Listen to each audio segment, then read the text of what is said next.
अरे वा, खिचडी कढी आज. बाप्पा बाप्पा, हे मीठ होय का? शेवंते, याच्यात का पुरा मिठाचा डबा वतलीस की काय ग? हा, कसं खरटपच करून ठेवलीस? तुला स्वयंपाक करायला लावाव की नाही? का मीच करून करून मरू एकटी? मग काय असतं की मला एवढं सुनवायलीस ते? आ, खरटपच करायला का मला काय येडं लागले की काय? मला खायचं नव्हतं की काय खरटपच करून ठेवायला? आता बघायला एवढं मीठ पडले म्हणून चुकून पडलं असेल मग ह्यानं मीठ. एवढं मीठ टाकल का? मला बी खायचंय का? उपाशी मरायचं नाही काय नाही एवढं सुनवायलीस लगे. मायच हस की. एखाद्या वेळेस समजून घ्यायचं की बाबा पडला असेल, शेवंतानं केला असेल, आपलं लेकरू आहे म्हणून. मला वरून बोलून दाखवतीस की काय पुरा डबा वतलास की काय म्हणून? तू वतली असशील, समजलं काय? मी तर बराबर करून ठेवलं होतं, मी हातावर बी घेऊन बघितलं होतं बराबर आहे म्हणून. मला काय माहिती त्याच्यात कोण काय टाकलं काय नाही ते.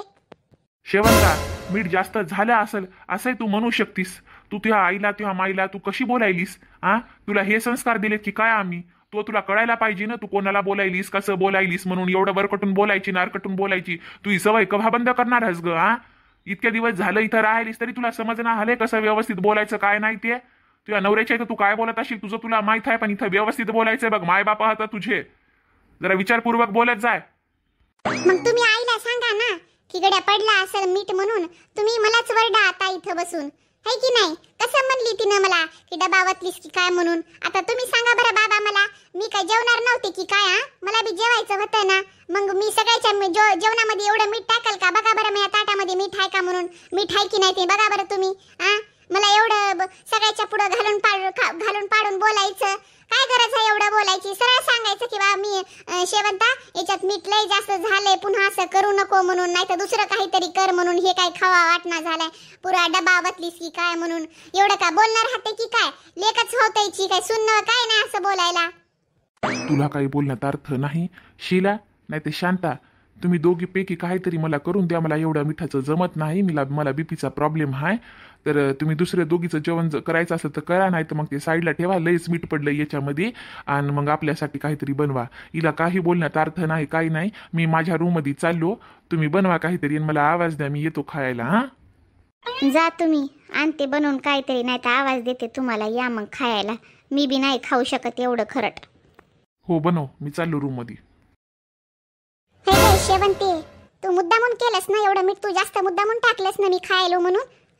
तुला चांगलं करता येईना हलय जेवण है ना? तुला परत मार खायचाय वाटतं माझ्या हाताचा. एकदा धुलाई केली ती कमी झाली का? अजून धुवायचं का तुला? तूच राहिली होतीस माय मला बोलायची. बोलून घे माय, नाही तर मारायची हस कुत्र्यासारखं मला. अगे शेवंते, बोल की, का मीठ खाऊन बसलीस की काय? तसं नाही ग शीला. तुम्हीच राहिल्या होत्या सांगायचं. असंच लेकीच्या चुकावर पडदा टाकत जा. लेक मग असं गध्यासारखं बोंबलत राहते, काही चुका करत राहते आणि काही मुद्दामून करत राहते. नाव घालायचं मग सुनावर. हिच्यामुळेच घरामध्ये सगळे भांडणं झाले. तर कळना झाले की काय आतापर्यंत? काहीला कुत्र्यासारखं धुऊ परत एकदा, आणि मग तोंडानं सांगायची होय की कोण खेळ करायले कोण नाही ते घरामध्ये राहून. आता बाई का तुमच्या डोळ्यात काय गेले की काय? किती दिवसाचं मी एवढं समजून सांगण्याचा प्रयत्न करायले, एवढा राग करायले, तरी तुमच्या डोक्यात काही येईना झाले. तुमच्या लेकीला पाठवा तिच्या सासरी, नाही तर अजून घरामध्ये लय भांडणं होतील. बस झालं तिचं सोंगीत घरात राहणं. शीला जरा व्यवस्थित बोल ना, मी तुझी सासू हाय. नको एवढा राग करू. ती शेवंती आता अशी बी जाणार आहे, इथं राहू देणार नाही तिला मी बी. आणि तू तेवढं टेन्शन घेऊ नको. तू काय कर, जाय तुझ्या रूममध्ये. मी काय करते, तुझ्यासाठी दुसरी दाल खिचडी तरी बनवते, नाही तर मग दुसरं काहीतरी बनवून आणते. तुझ्या बाबाला बी जमत नाही आणि मला बी जमत नाही, आणि तुझ्यासाठी बी बनवते. आव, काही टेन्शन घेऊ नको. मला बोलण्यात काहीच अर्थ नाही वाटायला आता बाई. मी किती दिवसाची नाटकं करायले. ही बाई तुमचं सगळं डोकं फिरवते. तुमचीच लेख आहे मात्र, तुम्हाला कसंच कळना झालंय. लेकीच्या प्रेमामध्ये एवढं आंधळ होऊ नये माणसानं. जाऊ दे, मी तरी कितपर्यंत सांगू. अजून एकदा दोनदा शेवंतीला हिसका दाखवते, नंतर मग तिनं काय करते ते करू दे. तिला दाखवल्याशिवाय सोडत नाही मी बी. शेवंती जोपर्यंत घरातून जात नाही तोपर्यंत असंच दाखवावं लागणार आहे हिला. माझ्या सासूला सांगून काहीच फायदा नाही. माझ्या सासूच्या डोक्यात काहीच घुसणार नाही. मी जाऊन बनवते दाल खिचडी. शीला, हे आई, माझ्या नावचा बी बनवे. मी बी खाऊ शकत नाही एवढं मिठाचं. मर तशीच खाय तू ही खिचडी ती आणि ती कढी पी. समजलं काय? एवढं मिठाचं करून ठेवलीस ना, खात बस. तू हे नाटकं तू ह्यापाशी ठेव. तू ह्यासाठी बनवणार नाही. मी बी बघते कशी बनवत नाही ती. शेवंती, जाय आपापल्या घरी. इथं राहण्यात काही अर्थ नाही. तू हा दिवाळीला ये, तू हा सौभाग करतो आम्ही सगळेजण मिळून. तुला साडी, तुला लता कपडा, तुझ्या मायबापाचं घर हाय, भावाला घ्यायला लावतो. मग आता इथं राहून नाटकं करू नको, नाही तर माझ्या हाताचा परत मार पडायचा भाय तुला. पाहुण्यासारखी ये, पाहुण्यासारखी राय. त्या मायबापाचं घर हाय, काही चुकी नाही इथं. मात्र ना जास्त अति करू नको बघ. भावाचे घर तोडण्याचा प्रयत्न केलास ना तर तू कधीच बरं होणार नाही बघ. शेवंती, तुला खरं ते सांगायले बघ मी. पण मला सांगणारी आता तुझ्या अंगात ताकद लई आहे म्हणून तुला मला काही बोलता येईना झाले, नाही तर तुझ्या झेपोट्या पकडल्या असत्या गधडे. समजलं काय? माझ्या मायबापाचं घर आहे, तुलाही माहीत आहे ना चांगल्या प्रकारे. माझ्या भावाचं घर आहे, तर इतकं नाटकं करू नको. आता आलीस, मी लहानपण गेले मग या घरामध्ये, समजलं ना? त्यामुळे जास्त वचर करू नको बघ. व्यवस्थित राहाय, नाही तर माझ्या अंगातली जर दुर्गा काळी जन्म घेतली ना, जागली ना, तर तो काही खरं राहणार नाही बघ. लक्षात ठेव. तू व्यवस्थित राहायशिले, नाही तर बघ माझ्या एवढं बी वाईट नाही तुझ्यासाठी कोणी. मी काय बोलायलो लक्षात आलं का? हो, जाणार आहे लवकरच मी आता. रुपाली, कधी जाणारच तुझ्या घरी तू? ताई, मी तर जाणार आहे, जाईल पण मी माझ्या वेळेवर. पण तू कधी जाणार आहेस? मी कुठं जाणार आहे? माझं का लग्न झालंय की काय? तुझं लग्न झालेलं आहे म्हणून तुला म्हटलं मी की तू कधी जाणार आहेस म्हणून तुझ्या सासरी, तुझ्या घरी. मी पण तुला तेच म्हणत आहे की तू लग्न कधी करणार आहेस. माझं का लग्नाचं वय राहिले का? 30च्या वरी चाललंय माझं वय. आता या वयामध्ये लग्न करायला शोभल तरी का मला? ताई, 30 म्हणजे काय लय झालं की काय? हां, लेडीज 40 वर्षापर्यंत लग्न करत नाहीत. कोणाकोणाचं 50 वर्षाला लग्न होते. काही प्रॉब्लेम येतात लाईफमध्ये, जिंदगीमध्ये. हां, आणि आपण एवढं हे धरून बसायचं. आता 30 वर्ष म्हणजे काहीच नाही ना ग ताई. हां, करून घे ना लग्न. कशाला विनाकारण स्वतःची जिंदगी बर्बाद करून घ्यायली? कोण चांगलं म्हणते ग, सांग बरं ताई. हां, तुला का तुझं जिंदगी, तुझं जीवन तुला असं चांगलं वाटते का बरं मायबापाच्या इथं राहून? दादा वहिनी तुला काय म्हणतील बरं? त्याला बी विनाकारण म्हणजे तुझा त्रासच आहे की नाही बरं? माझा त्रास कोणाला नाही ग रुपाली. मी माझं वेगळं वायली करून खाणार आहे. पण आता जोपर्यंत आहे आई बापा जिवंत आहे तोपर्यंत थांबणार आहे यांच्यासोबत. नंतर कोण कोणाची वहिनी, कोण कोणाचा दादा ग, कोणी कोणाचं नसते. मी माझं आई बाबा हात तोपर्यंत त्यांच्यासोबत आहे, यांच्यामध्ये आहे बघ. आणि मी काय फुकट बसून खात नाही, तुला माहीत आहे. जॉब करते मी, मला बी 12-13 हजार पगार येते हातामध्ये. मी काय एकटी स्वतःवर खर्च करत नाही, काय नाही. मला काय लेकरं बाळ नाहीत, काय नाही. तर मी घरामध्ये देते 5,000 रुपये, बाकीची सेविंग करते मला पुढं चालून कामी येतील म्हणून. मला काही असं हे नाही ग रुपाली. तू एवढं हे करून बोलू नको मला की मयामुळं लोकाला घरामध्ये म्हणजे मयामुळं दादाला आणि वहिनीला त्रास होईल म्हणून. कोणाला त्रास होऊ देत नाही ग मी रुपाली. अगं ताई, माझं तसं म्हणण्याचा अर्थ नव्हता, मनाला लागून घेऊ नको तो कोणत्या गोष्टी. पण माझं हेच म्हणणं चाललंय की का म्हणजे नंतर वाईली का? आता माय बापा जिवंत आहेस तोपर्यंत तू आहेस, नंतर दादा वहिनी आपापल्या निघून जातील बाजूला. समजा ते त्यांच्या घरी राहतील, तुला निघावं लागेल बाहेर. पण मग मला सांग, एकट्याने जिंदगी का जगायची? लग्न कर, तुझं वय काही नाही ग ताई. तुलाही माहीत आहे आपल्या गावामध्ये 40च्या वरती पोरींचे वय झाल्याच्या नंतर काही लोकांनी पोरींनी लग्न केले. तर कोणाचं विधवाचं, कोणी नवरा सोडलेला, कोणी घटस्फोट घेतलेला, नाही लग्न झाले का? मला सांग बरं, त्यांची बी परत लग्न झाले की नाही बरं? मग असं जीवन काय काढण्यात अर्थ आहे मला सांग बरं? विनाकारण एकट्यानं जगायचं. हां, लेकरं बाळाचं जे सुख राहते ना ग ते विचारूच नको. आता मला एक होईना झाले बघ, तुला माहिती आहे 3 वर्ष झालं मला लेकरू बाळ नाही, काय नाही. माझा जीव किती तुटतो ते माझं मला माहीत आहे. त्यामुळं ना तू एवढं टेन्शन घेऊ नको, लग्न कर. अगं मी घरच्यांना पण, माझ्या घरच्यांना पण सांगते पोरग वर्ग वगैरे बघायला. मी पण सांगते माझ्या मैत्रिणीमध्ये कोणाचा भाऊ, कोणाचा कोणी नातेवाईक वगैरे असेल ना तर मी त्यांना पण फोन करून सांगते.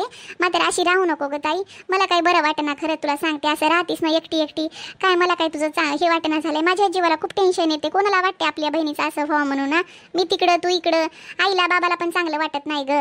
त्यामुळे ना तू लग्न कर, एवढा हे करत बसू नको, इथं राहू नको. काही राहण्यात अर्थ नाही. तू तिथे जाऊन जॉब कर तुला करायचा असेल तर.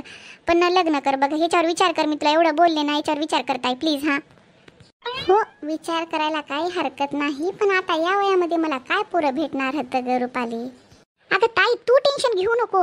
तू कोणता विचार करायली? अगं 30 वर्ष वय म्हणजे काय लय झालं की काय ग? आजकालच्या पोरी तर 30 वर्षापर्यंत नुसत्या शिकायला आता. हां, आणि तू तर शिकून तुझं शिक्षणही झालंय, सगळं व्यवस्थित झालं, तुला चांगला नवरा भेटते. एवढं काही टेन्शन घेऊ नको. पोरं मी बघते, मी बघायला लावते मी घरच्यांना, माझ्या मैत्रिणीला इकडे तिकडे सगळीकडे फोन करते. एवढं टेन्शन घेऊ नको. तू फक्त हो म्हण. तुझं लग्न बघ आता ह्या उन्हाळ्यामध्ये 100% करून टाकू आपण. बरं तू एवढं हायपर होऊ नको. बघू आपण लग्नाचं काय नाही काय ते.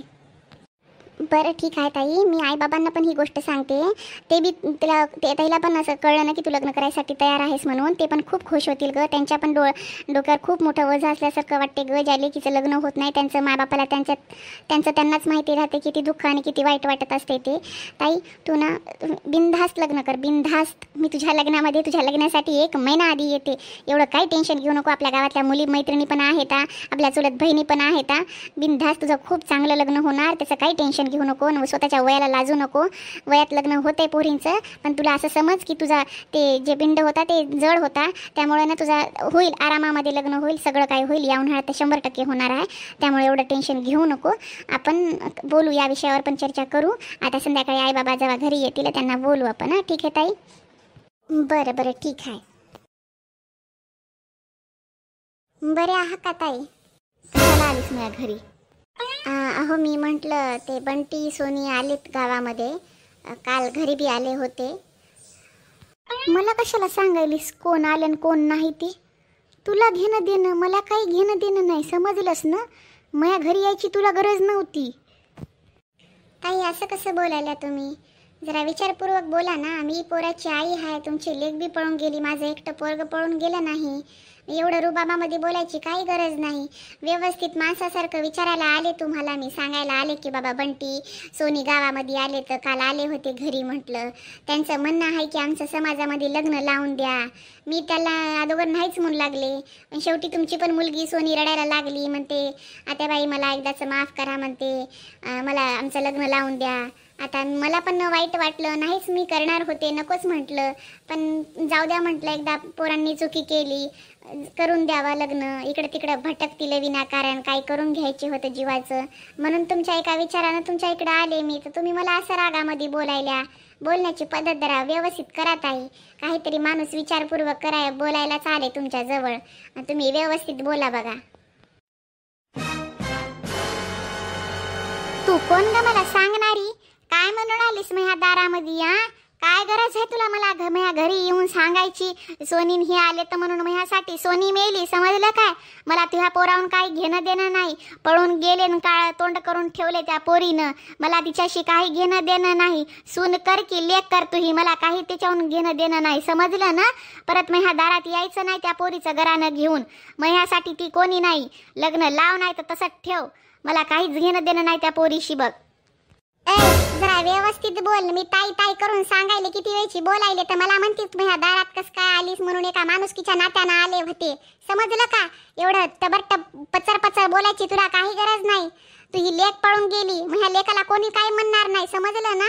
तुझ्या लेकीवर 4 बोट नावं ठेवतात लोक. एका व्यवस्थित विचारानं आले होते की तुझ्या पोरीचं लग्न लावून द्यावं. माय म्हणलं मी ह्या पोरासोबत उद्या कोण करणार आहे का तुझ्या पोरी संग लग्न? एवढं तोंडकरी वरी करून बोलायलीस मला ते. प्रेमानं माणूस विचारायला बोलायला आले तर तुला कळत नाही का कसं बोलावं म्हणून? अगं पोरीचा पगड आहे तू, हा जरा व्यवस्थित बोलायला पाहिजे होतस तू. एका मी म्हणलं समाजामध्ये लग्न लावून द्यावं काय की दोघाला बी इज्जत येते, राहते सगळं आपला मान मर्तबा राहते म्हणलं दोघाचा बी गावामध्ये. तर तू असं मला बोलून दाखवायलीस, तुला लाज वाटायला पाहिजे. एवढा कहाचा घमंड का तुझ्या नाकावर? तुला एवढं बोलताना कसं काही वाटना झालंय? जरा भीती तरी ठेव मनामध्ये की आपली पोरगी पळून गेली गड्यानं, आपल्याला बोलावं लागणार आहे. लोक काय म्हणतील? आली गड्या मोठ्या याच्यानं विचारानं बाई लग्न लावून देवावं काय की, नाही तर जरासं व्यवस्थित तरी बोलावं काय की. नको लावू लग्न तू, मग काही घेणं देणं नाही तुझ्या पोरावर, त्या पोरीवरून. घे तुझ्या घरात तसं ठेवून तिला उघड्या नांगड्याच्या याच्यावरून. मला काही घेणं देणं नाही कोण्या गोष्टीवरून, समजलं ना? कोणी तिला बराबर बघणार नाही, कोणी तिला बराबर बोलणार बी नाही, समजलं ना? माझ्या पोराचं लग्न लावते दुसरीकडं. ऐ कोणाला सांगायलीस तू? तुला लग्न लावायचे तर लावून घे, मला काही घेणं देणं नाही त्या सोनीवरून तुझ्या पोरावरून, समजलं ना? त्या बंट्याला लाज वाटायला पाहिजे होते. काही संस्कार दिले नाही का तू त्या पोराला? होय गे, दारात ह्या येऊन सांगायलीस की गावात खपले तर म्हणून 2 जण मेले, तर मला काही घेणं देणं नाही. मी पोरगी माझ्यासाठी मेली, समजलं? यापुढं माझ्या दारात पाऊल ठेवायचा नाही तू. वय तू चलती फिरीतून माझ्या दारातून, मग तू तोंड मला दाखवू नको. तू बघितलं की त्या बंट्याची आठवण येते, आणि त्या बंट्या जेव्हा बी दिसेल ना मला, त्या बंट्याची तर मी खैर ठेवणारच नाही. त्याला मी कसंच हे करणार नाही बघ. माझ्या पोरीच्या तोंड फोडते. मग पोरगी माझ्या घरी तर यावं, माझ्या दारात तर यावं तिनं. ए त्या पोरीला तुला काय करून घ्यायचं ते करून घे, समजलं ना. माझ्या पोरावर जर शब्द उचललीस आणि माझ्या पोराला जर काही करण्याचा प्रयत्न केला तर मला एवढं वाईट नाही बघ, लक्षात ठेव. गावामध्ये तुझी जेवढी इज्जत आहे ना ती सगळीच काढून टाकल. आता अशी बी तुझी काही इज्जत राहिली नाही, तुझी पोरगी काळ्या लावून गेली तोंडाला ती, समजलं ना. त्याच्यामुळं ना जास्त पच बोलू नको. आले होते माणुसकीच्या नात्यानं, जाते मी आता. पण तू माझ्या दारात येऊन माझ्या पाया जरी पडलीस ना तरी तुझ्या पोरीला मी करून घेणार नाही, लक्षात ठेव बघ.